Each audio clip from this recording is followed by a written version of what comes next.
Good morning ළමයි. දැන් පාන්දර 4යි වෙලාව. මේ අපේ හොස්ටල් එකට මේ පාන්දරට පේන වීව් එක. මේක නම් උදේ 6ට වගේ ගත්ත වීඩියෝ එකක්. මෙහෙම තමයි පාන්දරට අපේ හොස්ටල් එක පේන්නේ. හරිම ලස්සනයි. මම හැමදාම උදේ නැගිටිනවා මෙතෙන්ට වෙලා බලනවා. Hi. Study vlog 2. මම එක්සෑම් එකට තව දවස් 2යි තියෙන්නේ හරියටම. ඉන්නද මාත් එක්ක කොහමද දවස ගෙවන්නේ බලන්න. මම හොස්ටල් ගම් පාඩම් කරන්නේ නැහැ. මොකද මම හොස්ටල් ගියොත් මට නිින්ද යනවා. එදා මම තනියෙන් ගියා. මම හොඳම යනවා. මම අපි දෙන එකම ස්කාලේ එකම පන්ති වගේ එකම නෝනේ. මේ අපි දෙන ඉතින් අපි දෙන එකම කැම්පස් එකට ගියා. අපි දෙන එකම කැම්පස් එකට ගියා. මොනවා කරන්න ළමයි කාන්නා. මම අපි දෙන්න ගියා. මේ පොඩි කච්චක් ගන්න. කාට ඕන කැම්පස් එක ලස්සන උනත් මට නම් ලස්සනම කැම්පස් එක මේව තමයි. මේ බලන්නකොට තමයි ඇතින් කඳු කියන විදිහ අපි දැන් වීඩියෝ කරලා ෆොටෝ කරලා බිල් දැන් තමයි ස්ටඩි රූම් එකට ආවේ. මෙන්න මෙහෙම තමයි අපි ස්ටඩි රූම් එක තියෙන්නේ. වැඩ පටන් ගමු එහෙනම්. අන්න බලමයි මම ටික්ටොක් එකේ දාලා මේ vlog වලට වොයිස් කරන්න කැමති නැහැ. කැමති නැහැ මම කතාන කතා.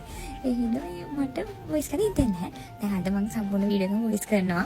ඇත්තද දන්නේ නැහැ. කැතුලට කමන්නේ නැහැ. මම හංගින හන්දේ අමාරුවෙන් තමයි මම වීඩියෝ කැල්කට් ගත්තේ. ඇත්තටම ළමයි කැම්පස් එක්සෑම් කියන්නේ මහ පුදුම දෙයක්.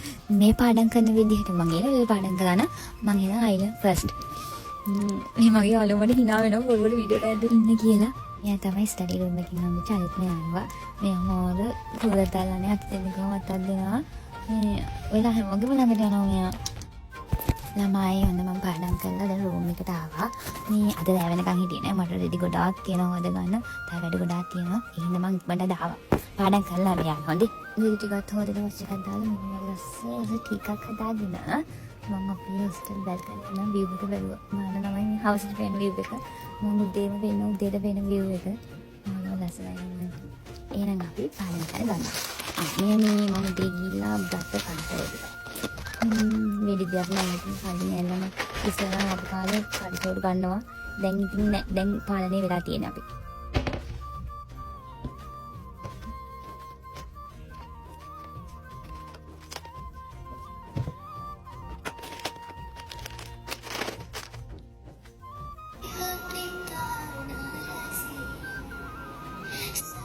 මම හැමදාම උදේට හවසට පාඩම් කරන කලින් මේ ගන්න තමයි මේ පිටට වගේම මනසට මාන නිදහසක් සෑහෙන ගන්නවා.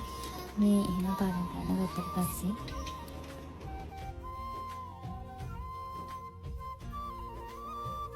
ළමයි හැමෝම නියන්නේ තමන්ගේ දවසේ වෙච්ච දේවල්, එතකොට තමන්ගේ කියන්නේ අතීතයේ වෙච්ච දේවල්නේ ජර්නි එක ලියන්නේ.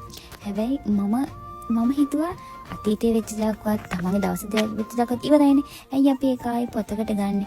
ඒ හින්දා මම ලියන මගේ ජර්නි එකේ තියෙන්නේ මගේ අනාගතය ගැන. ඒ අනාගතේ ඉන්න ඕන තැන ගැන.